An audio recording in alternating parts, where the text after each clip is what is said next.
Welcome to the Reinvent You show. I'm George. I'm Azlan. It's about seeing everyday challenges Differently. Welcome to the show, everybody. Everybody. We're gonna have tomahawks afterwards. Oh, yes. This is gonna be and we did awesome. say that we'd talk about nutrition a little bit. Sure. We'd just talk about, like, is food like such an important part of health, well-being, because it's literally going in your body needs it, but food carries so many nutrients, so many minerals and, like building blocks across the full spectrum of what a body needs. Yet when you really think about it, we just eat what we feel like. Yeah. I watched a video about how they did ketchup. Oh my God, is it disgusting? Oh, It's disgusting. Why? They put powder in there, and then like they throw in like acid, and then it comes up in like a little blob, like a massive blob, yeah, like coagulated blood, yeah. and then they do stuff with it to make it, the ketchup sauce that you see. They put it in this big tank, and then they So throw it's all not. this. So it's not tomatoes turned into a paste and then liquefied a bit more. I didn't see the tomatoes anywhere in the process. There were no tomatoes harmed in the making of this ketchup. Maybe I skipped that part because it was a short, and it just went to that part of the show, and I was, where's the tomatoes? Maybe it was the powder. Maybe the tomatoes were reduced to a powder, mass-produced powder. I'm just trying to hope there's tomato in the sauce. There's got to be. But they just manufacture something that tastes like what they say it is. And if they can get away with it and make it safe enough according to pretty, rogue food standards that aren't really looking for nutrition, they're looking for preservatives that can make it not dangerous. Now, if I make something so it doesn't kill you quickly, is that called safe?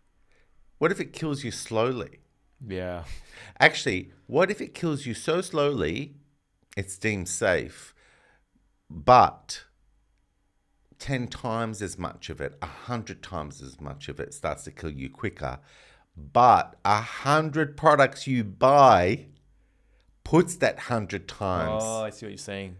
Like, everybody just looks deductionist thinking, Yeah. They look at that product, go, that product on its own. If you just have that product on its own, Yeah. it ain't going to kill you. But if you have the stuff in that product across the other 99 products you're buying from the supermarket and eating, Yeah.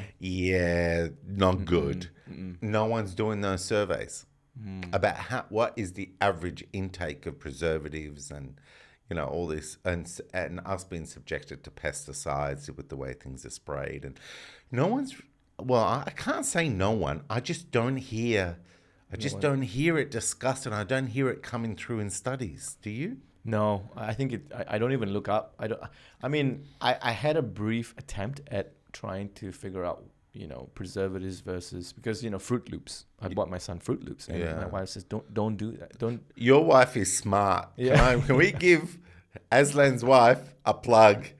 Why is she so much smarter than you when it comes to food? I am completely useless when it comes to nutrition. Honey, I bought my son Fruit Loops. Because it's colorful. Don't you do that. Because I went, I love this. There's sugar in here. It's so yummy. Because when I was young, it was a treat to have Fruit Loops because it was an American product. And so I remember the joy that I had eating it in those small little boxes. Yeah. And so anyway, long story short. It was a short. childhood thing. Yeah. And so when I saw it, I thought, I'm going to give my son this experience. And then my wife was like, no, don't do that. Because number one is all this artificial coloring. Duh, because it's so colorful. and then the second bit is apparently it was poisonous. You thought God just sprinkled a rainbow dust on it. Yeah. I thought it was all natural. No, I didn't. Sorry, what did you say? And it's got what on it? Poison. Apparently it's bad for the child, and then they had to recall it. But I looked up the history. It was like 20 years ago where it was like people would do it. Now, obviously, with all of the regulation, it's safe. But then so I read the box and I said, oh no, it does say it's. And then we Googled it and all that stuff. But still, then when I read up on all the preservatives, I was like, oh, okay, never mind. Took the box, threw it out. Sorry. Yeah, wow. Bit of a waste, but I'd rather waste it than Yeah, it's very interesting because I also went down the path of buying juices that do not have preservatives, but they expire really quickly because Actually, you remind me of you can't have it both ways, man. there was a documentary called Super Size Me. Oh yes, the McDonald's one. Yeah, Yeah. and that poor guy deteriorated badly by only eating, pretend food for 30 days. And I remember what he did with the chips. So what he did was he put normal chips, maybe 3 types of chips, and the others broke down and got moldy and decayed. But the McDonald's chips looked untouched and the same every day for like months. And eventually, the cleaner just threw it away, thinking, why are these chips always here? I better get rid of them. Because he was trying to see, is this like a museum piece for future civilizations when we've been wiped out? And they go, oh, this was called a McDonald's chips. The burger has the same effect, apparently. They never expire. It didn't, the break cheeseburger also wasn't breaking down in a hurry. Yeah. And so you got to ask, if it doesn't break down by nature, what do you think is happening in your body, which is your inner nature? It's working overtime. You see, this is where we can apply systems thinking and learn a lot about food, the function of it, the micro journey of it broken down.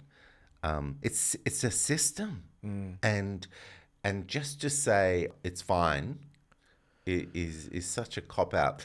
But didn't I talk to you? Was it last time when we said we should talk about food? And I said, do you know the function of flavor? I didn't say that? No. Okay.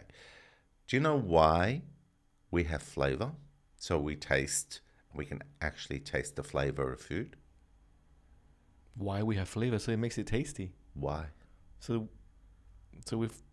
we're addicted to the taste. Flavor is the recognition of nutrition. Really? Yes. In real food, disclaimer, real food, it's your body's ability to recognize nutrition. What? And different flavors help you recognize what nutrition you need. So if you feel like something salty, if you feel like something fatty, if you feel like, meat for protein, you notice how you crave different flavors? Yes, it's so funny you say this because the other day I was sick and I craved a mandarin orange out of nowhere. Yeah. I said, I need to eat that orange. I was like, yeah. Azlan, I need to eat that orange. And I never have cravings for mandarin orange, but I was sick. I had a flu and I was like, why do I have this intense craving for this mandarin orange? And when you ate it and you tasted that flavor, look, I am a bit of a critic around the lack of flavor in citrus and tomatoes and all that, because we'll talk later about soil, right? But anyway, did it taste good? Oh yeah, it felt like I needed to eat it. I always remember that feeling. I was like, this is so weird, but I knew my body needed it out of nowhere, and I went, okay, I'll listen to you. I'm gonna eat it, and then after that, I don't know, maybe it's psychological, but I got better really quickly. So I was like, that's weird. And I had this craving for like 3 days, just 3 days. And then it stopped. Bizarre. Well, it shows you were very tuned into your body and what it needed. Oh, now I feel bad because I poisoned it with wine, but yes. Please, no one mistake that we're purists on this show. We definitely feel like living life in balance. Yes. And enjoying, but balance means moderating foods that shouldn't be, had consumed, that often. Yeah. Anyway, so flavor is a nature's design to help you recognize what you're deficient in. So what you're to saying make you is crave it and pursue it to have it. We've butchered the shit out of it because sometimes I crave a McDonald's burger and there's no Okay, well then let's follow what's happened. Okay. This is a good point. So one thing that just popped into my head I want to share with you that I read somewhere is that when you put a third carbs, a third fats, and a third protein together, it is the perfect flavor combination because your body recognizes you're being given the magic trio of balance. Isn't that interesting? I did not know that. So why do you put bread, carbs, cheese, the fats with a bit of protein, and the meat, the protein, and you go, cheese, meat, bread, yeah, like that flavor together.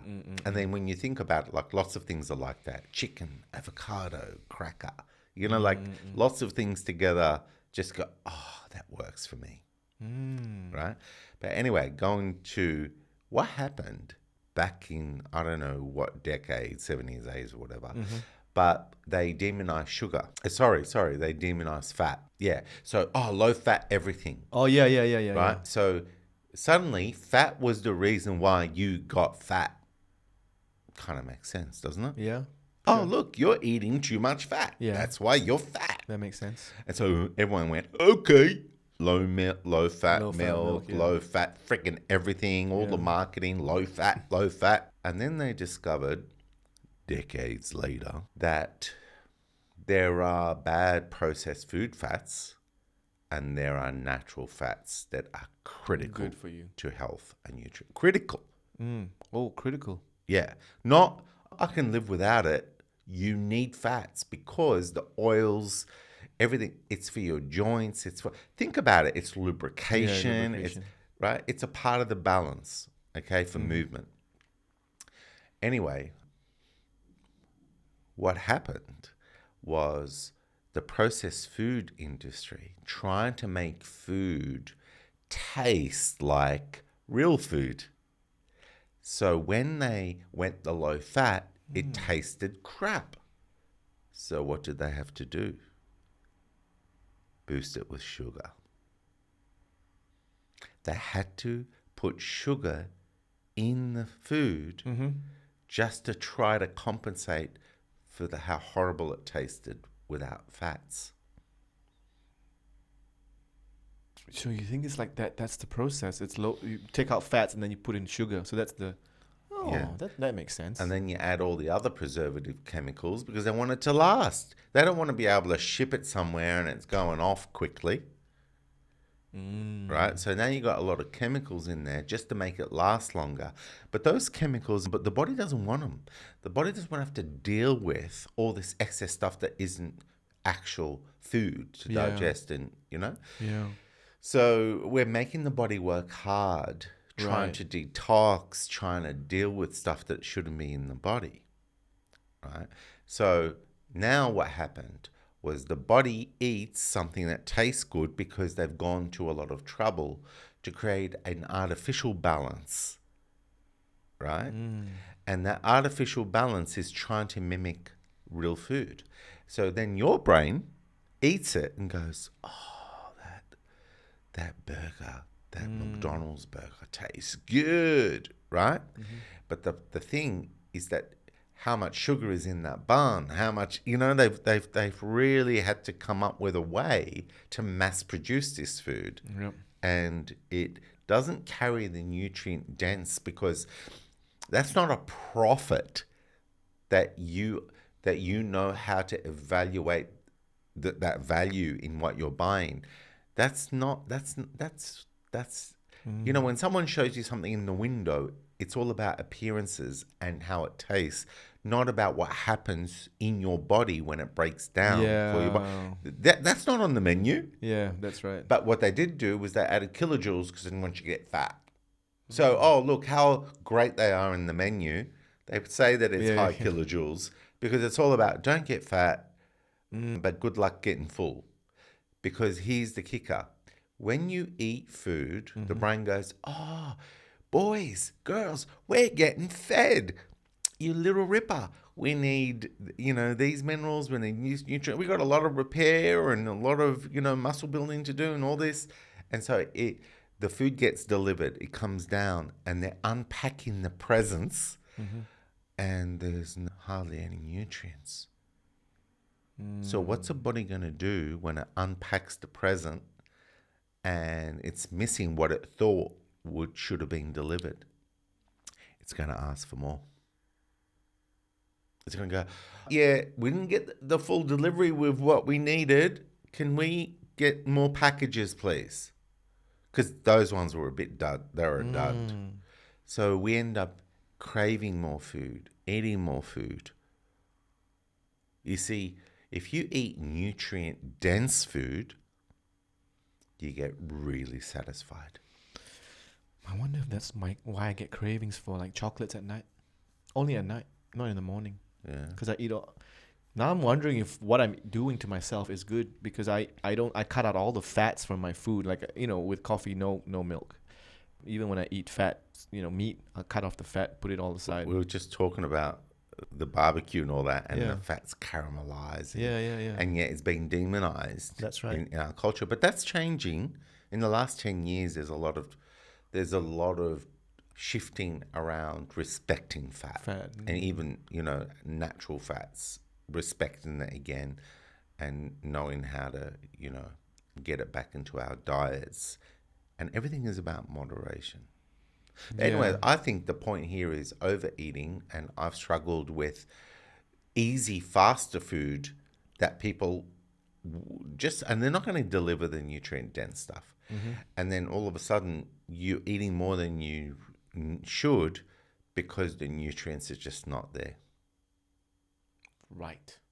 And so the dilemma is a lot of people have supplements to try to get into their body, but supplements not interconnected with the trace minerals and all the other minerals that come. It's an ecosystem of minerals that it's almost like a Lego set that creates a function. And when you just isolate one of the Legos and goes, I need vitamin C or I need vitamin A, it's like, yeah, but calcium needs keratin to absorb it into your body.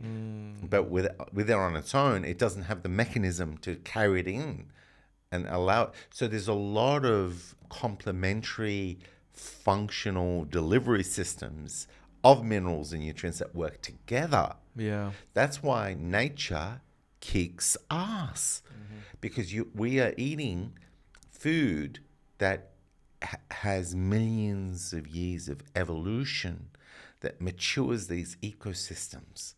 And that's why if a cow eats grass every day, and it eats a lot of grass, and it has 2 stomachs and all that sort of stuff, how much grass do you think pulled nutrients into a steak?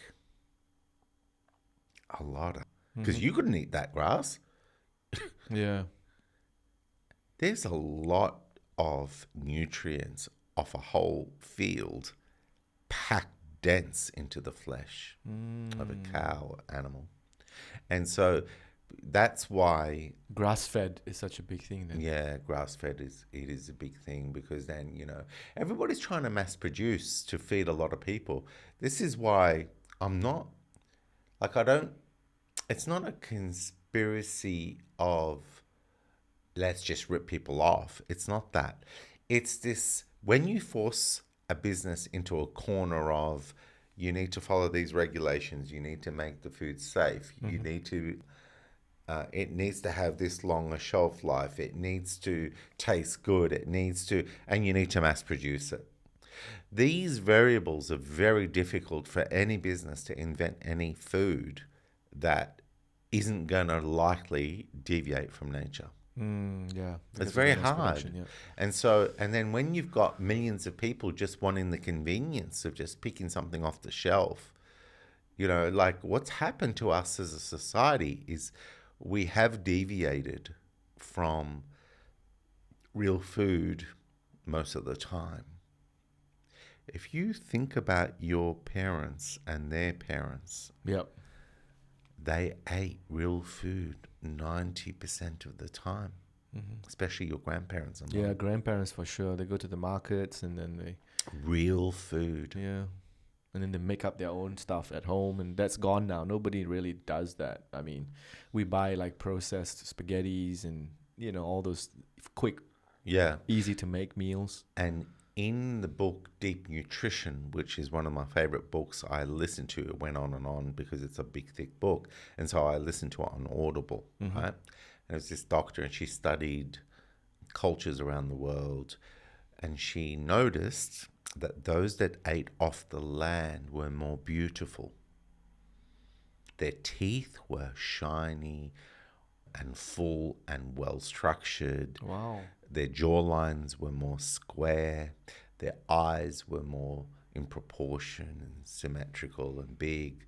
Their noses were well structured. Everything. They were healthier, radiant, and beautiful.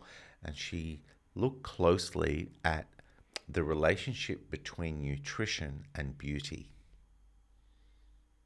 And she found that beauty is not a vain thing that nature does. It's for function. In other words, you need to smell well. You need to see well. Yeah. You need to chew well. You need teeth well structured. So what happens is that we are attracted to people who are very healthy in their genetic function. And when you give your body all the nutrients it needs consistently over time, everything is getting optimized.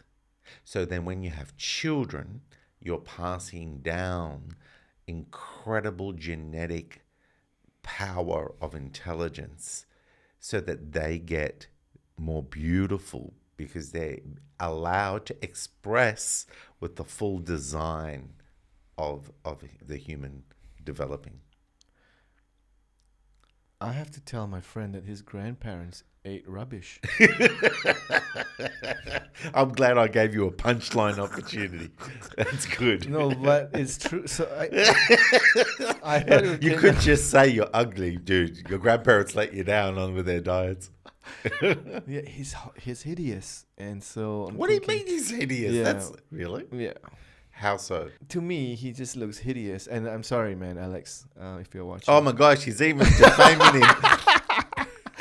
No, it's a good mate. We always tease him. Yeah. But I did not. That is such a fascinating fact. If it's true, and you're saying it is true because of this lady who's done research on this thing, I need to read up on this. Yeah, and we're attracted to people because in our primal desire, we want a healthy partner to propagate with, for children to be given the best foundation and platform to live in this world. Right. Makes sense. And so when both are sharing their genes, we look at a person, and if they've got buckled teeth because they were malnourished when they were young, eating too much sugar, and if their body was shortchanged nutrition, so it had to just compensate and structure the face and it wasn't as symmetrical, Right. why are we not that attracted to that person? Because the brochure is flawed. You see, the brochure of the person says, hi, I had enough genes to get me to kind of live, Yeah. but don't expect a 5-star experience of genetic function from me. I'll probably start to wear out prematurely and struggle to even take care of the kids. That makes sense. And I probably don't run that fast. I look weak, so don't expect me to hump that much food. The children will starve. That primal messaging, I want someone that looks strong, shaped, muscles, height, because we grow in proportion to how much nutrient density exists in the food, right? Because we want to be able to reach apples higher. You see, the short dude will only reach the apples on the lower of the tree and run out. But the guy who's got an extra foot has got more food supply. This is primal. Primal says, what are the functions of reach? You got to reach food. You got to chase food. Does this relate to children? Because What do you mean? Like, okay, so let's just say if food density contributes to height, obviously genetics as well, right? Oh, yeah. So, look, if over time the message is height is no longer an advantage in the evolution because the supermarket shelves are not that high. Yeah. So over time, if the environmental signals never punish you for lack of reach, then you're not going to prioritize height. Right. Right? Yeah. Interesting. Because now I'm thinking, in my son's class, he's the tallest. I'm going, maybe we fed him good stuff. Because I'm not tall. My wife's not tall. So then how is he the tallest Asian kid in class? And all the other girls are like really, really small and short. Yeah. And so I'm thinking, I think it's your wife. maybe. Yeah, probably. Because she's a lot wiser than you when it comes to nutrition. Mind you, you've got instincts around good meat, good food. You're very passionate about that. And I think that's come from your parents, right? I have no idea. I think it came from my wife. My wife is so good at picking stuff. Like even like for me, right? Like pasta. Yeah. I did not know there's healthy pasta and unhealthy pasta. Oh my gosh. So my wife was like, she diligently when feeding my son, she looks Yeah. at all the things and she goes, "No, this one is unhealthy." Yeah. And then she says, I'm like, "How do you know?" Because my son loves this pasta, and then she said, "I read up on it, and it's not good because he has this, Yeah. and then swapped the entire pasta for him, his pasta game, and I was like, "Why did you swap it? He loves it." It's just a different type of pasta. It's still pasta. It's just a different shape and everything. And I said, "But he loved that one." Yeah, but that's not good pasta. I'm like, "Oh, okay." And then I'm wondering, okay, is there such thing as good rice? Because I don't choose rice based on the nutrition factors. I just look at it and go, do I like the shape of the rice? Is it too long? Is it normal? Okay, that one's there. I'll buy it. Yeah. But then there's also that science of choosing the right rice. Well, go to the Chinese, 5,000 years of learning how to make rice healthy. It's crazy. Like this is the thing about that book. It said, look to the hundreds and hundreds of years and thousands of years of the way food was prepared. Even fermenting food, even the fermentation process. And suddenly it's good for the gut because the biodiversity you introduce in good bacteria in the gut is all about being able to break down all the different types of foods that you're eating. You need biodiversity in your gut of good bacteria because it breaks it down for you. If you don't have that biodiversity, it struggles to digest and it causes lots of issues. I need to read up on gut health. I honestly, because apparently it affects your sleep, it affects your skin, it affects a lot of things. And I'm thinking gut, for me, a gut, whenever I hear that word, it's like, it's just one of those things in your body that has to work to. Yeah. It's like the end. It's like it's not as significant as the stomach. To me, it's just okay. It's just there to filter stuff and then help you poo. But then like I need to read up on it. I stumbled across a recent short on YouTube about gut health and how this lady, she was always falling sick. I didn't know gut health had to do anything with your how huge. like your immunity. Even your emotional moods. No. Yes. Gut health. Yeah. Really? Yes. Second brain. Really? Yes. Man, now I've got to think. Because my wife takes this gut health thing. It's like a natural powder thing. Yeah. Not powder. I don't know what it is. But My wife's very similar to yours. And I'm like, no. They know all about nutrition. And I learned a lot from her. And then when I started telling her about what I was learning from deep nutrition, she just rolled her eyes at me as if, really? Now you're catching up. Yeah. 20 years later. Yeah. And I'm like excited with new information and like running to her. And almost like saying, I'm learning now. Yay. I'm all right. And she goes, gosh, you're slow. Yeah, they read up on these. There's this, maybe because there's an infatuation about how their skin looks and how they look, that they read up a lot on nutrition. Whereas guys, we're more like, okay, whatever. Do you know, back in the old day villages, they used to boil a bone to make broth, right? And what it does is it pulls the minerals out of the bone and creates a stock. Yeah. Do you know the villagers used to pass the bone and keep boiling it because they knew there was a lot of minerals in there? Isn't that interesting? Speaking of bones, that is so interesting. I did not know you could pass the bone. I know Asians, we do it. Like we pass the bone. Let's move on, shall we? No, we use chicken bones. We always go to the shops and we get chicken bones and then we toss it in and then we make the stock. And then when I heard about the stock that you guys use here, the beef stock, I'm like, what? there's a fake version of this? Because in Asia, we always do it natural. We never buy the fake stock. Yeah, yeah. And so when I heard about this stock, I'm well, they're saying, just boiling bones Yeah, and that's right. selling it to you in a thing. is it even real stock? That's a good point too. You know I what I think it is because stock is so important. But how can it last for like months and like 7 It's months? sealed. Oh, But yeah, who knows what preservatives knows? they put. I reckon doing your own is obviously going to be better. yeah. And it's so fun because you get the bones and then you can smell it and then you look at it and you go, wow, this is natural stock. Yeah, I call it liquid gold. Yeah. When you simmer and you create, and then you let the fat go hard, you tap it off, and now you got your lard that you can cook with. It's very healthy Yeah. for you. But then the gelatine, it sets, Yeah, yeah. and then yeah. when you heat it up and you put salt, pepper, and all that, and you drink it, it's like liquid gold. Yeah, it is. It's like the best because collagen and all the diverse minerals are in that. And it's just so good for your body. It's so bioavailable. The body goes, oh, thank goodness. We're not having McDonald's today. We're having real food and it's liquid. It's going straight in. It's like premium unleaded. Yeah.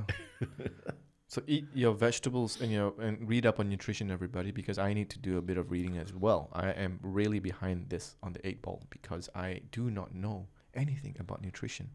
I just know that I avoid fat. Speaking of which, we need to put the tomahawks in the barbecue pit. How exciting is this?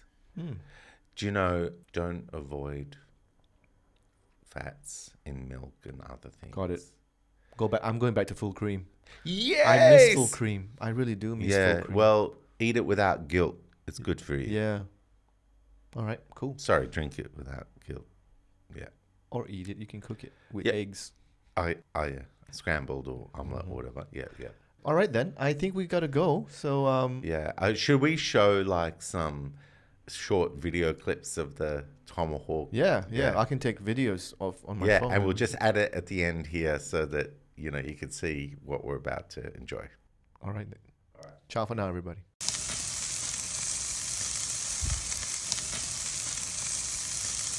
Thank you for joining the Reinvent You show. And remember, don't take yourself or life too seriously.